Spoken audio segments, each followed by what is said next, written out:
Thank you for waking up with Happy Ass, where we come together to grow in mind, body, and spirit so we can in turn go out and make the world a brighter and sweeter place to live for ourselves and for others. Yesterday, we talked a little bit about a few things. We were talking about money. I know it's hilarious I'm talking about money because I have not been the best with money in the past at all. And we're going to talk about that. And I didn't realize that money was going to spark, I should have known it, but I didn't realize that money would spark such an emotion out of people. I've heard from people saying, they just can't, they still feel like they don't have any, or they're worried about it, and they just don't have good emotions and feelings around money. And my problem is I don't really care enough about it. I've been really flippant about money, which is kind of ironic because remember when I was raising my kids, I didn't have any. I had none. I had no money. I mean, I literally drove a $500 car, y'all. A $500 car. And one car, like I told you, that was a permanent convertible. You couldn't put the top down unless somebody held it down. I mean, we had our electricity turned off, our water turned off, all those things. And so my attitude about money was just work really, really, really hard. Just work really, really, really hard. But you know what? I may not can work really, really hard till I'm 90, so I'm going to have to figure something out. I'm going to have to get a little smarter.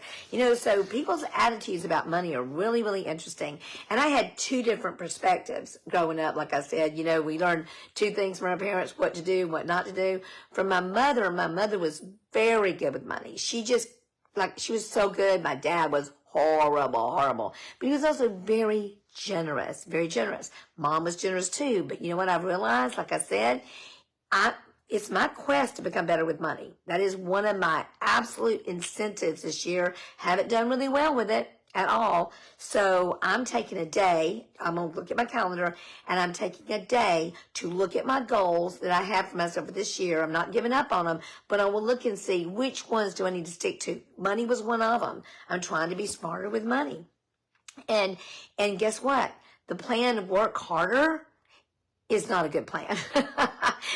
Because they asked the question of Rich Dad, Poor Dad, are you working for money or is money working for you? Well, I know the answer to that question for me, and I need to change that. How about you? In the story of Rich Dad, Poor Dad, the thing was Robert Kawasaki, I can't say his name right, he had a friend named Mike. Robert's dad was by all means successful. He was a professor.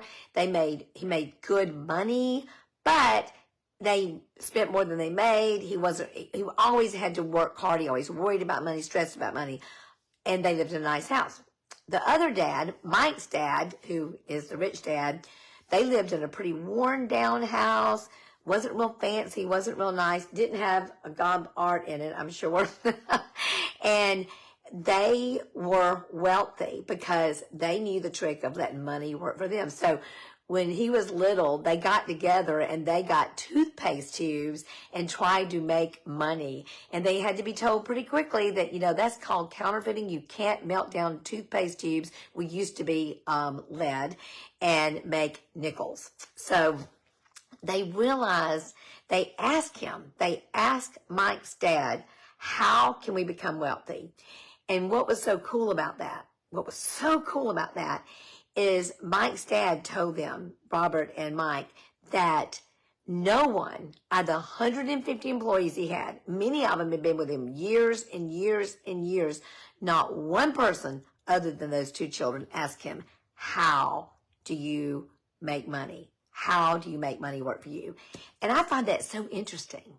And, I think a lot of times we don't have stuff because we don't ask for it. We don't pursue it. We don't study it. We don't try to figure it out. We just assume that we're stuck where we are. Y'all, we are not stuck where we are. If we're living and we're breathing, we're not stuck where we are.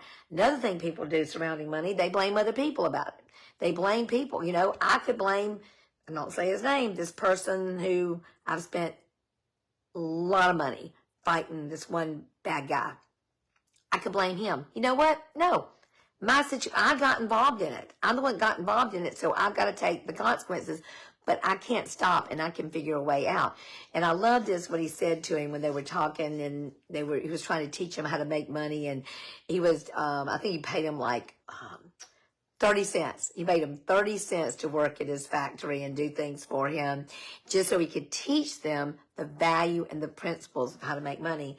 But he got mad because the little boy got mad. Robert actually got mad and said, wait a minute, I deserve to work for more than this. Even my dad says that I have rights and I deserve to make more than 30 cents an hour. I'm just going to quit. And he said, you know what, that's what most employees do. They just get mad and they quit, instead of trying to figure out a way. But this is what I love what he says. He says, if you think I am the problem, then you have to change me.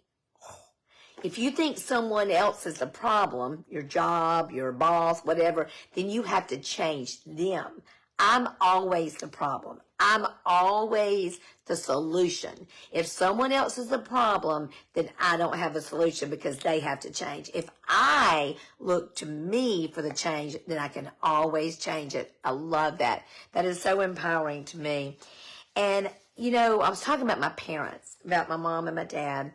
And one of the things that I have come to realize as I look at my life and look at the things that I've learned and things I'm having to unlearn and relearn, a lot of unlearning and relearning, I am thankful for the dysfunction. I know that sounds so silly, but many times when I'm writing in my journal, my affirmation journal and my gratitude journal, I say, God, I thank you for the dysfunction.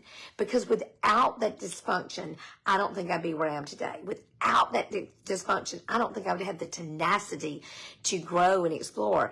Without that dysfunction, I don't think I would have the courage to say, hey man, I'm messing up. I'm not doing it right. Let me reset. Let me reboot. Let me recalibrate. And that's what I'm doing right now. And the thing is, with money, with anything, we've got to focus on what we have control of. So one of the things I'm going to do, and I'm going to ask you what you're going to do if you want money to work for you instead of you working for money. How many of you have all kinds of apps that you pay for on your phone because you paid for it? It says, first 2 months free, and you forget, and you got them on your phone. Y'all, I bet you, I'm going to sit down with Christy this week, I bet you I can find $200 a month for things that I bought and don't need, or I got apps for and stuff. I'll tell you what I find out. So do that. Look at your phone. Look at your stuff. Look and see if you're really using stuff. Like, for instance, on my TV. I don't ever watch TV anymore. You kidding me? I don't ever watch TV. I probably have Netflix, Apple. I've got at least 4 or 5 or 6. I probably do. So I'm going to check those out. So I'm going to ask you to let money work for you instead of you working for money. Go and look and see if you have all kinds of things open and stuff. But the most important thing, more important than any of these things, and I've learned it by talking to y'all and also reading about a lot of it, is we have such misguided notions about money. We get all verklempt around it. So if you have learned bad habits around money, or if you have learned bad attitudes, or you have a bad script or bad soundtrack, get rid of that. Work on that first, because this is the deal. Just like people in weight loss and drug addiction, there's always an underlying thing that keeps you stuck. There's always something underneath the thing, okay? Figure out what that is and work on it. And the first step is admitting it. So I'm coming to you very, very humbly and telling you that I have a lot of bad attitudes about money. Not that I have a bad attitude. I have an attitude that I don't care about it like I should. So I'm working on that. So let me know what you're working on. You can either tell me in the group or you can tell me in private, because it's fun to see what we're all working on. Okay, so let me see if there's anything I want to tell you. Oh, I love this one, and we'll talk about this later. He was talking to the kids about the fact that the people had never asked him how to make money. Not a single employee out of 150 asked him how to make money. And these kids had asked him. These kids wanted to know, and they're learning. And he told them something that's so cool. It says, once you see, and the moment you see opportunity, you see them for the rest of your life. Ah, love it. The moment you see opportunity, you will see them for the rest of your life. It's all in our attitude, y'all. It is. I'm going to say that to the cows come home. Okay, here we go. Money works for me. Here's our affirmation. In the past, I have not had the healthiest attitude about money. My best plan was to work hard and make more. I am becoming wiser and more inquisitive. I am curious and I am learning each and every day. I cannot erase the past, but I can plan my future. I am thankful that I can learn smarter and healthier ways to manage my money so it does not manage me. I am no longer just working for money. Money works for me, and so it is. Okie doke, y'all. If you like this topic of money and you like this topic of just learning some different things and talking about some things that nobody wants to talk about, send people my way, please. I love you with all my mind, heart, soul, and body. And maybe by the end of the week, I'm going to be super, super, super smart about money. What do you think? All right, y'all. Be sweet, y'all. Bye.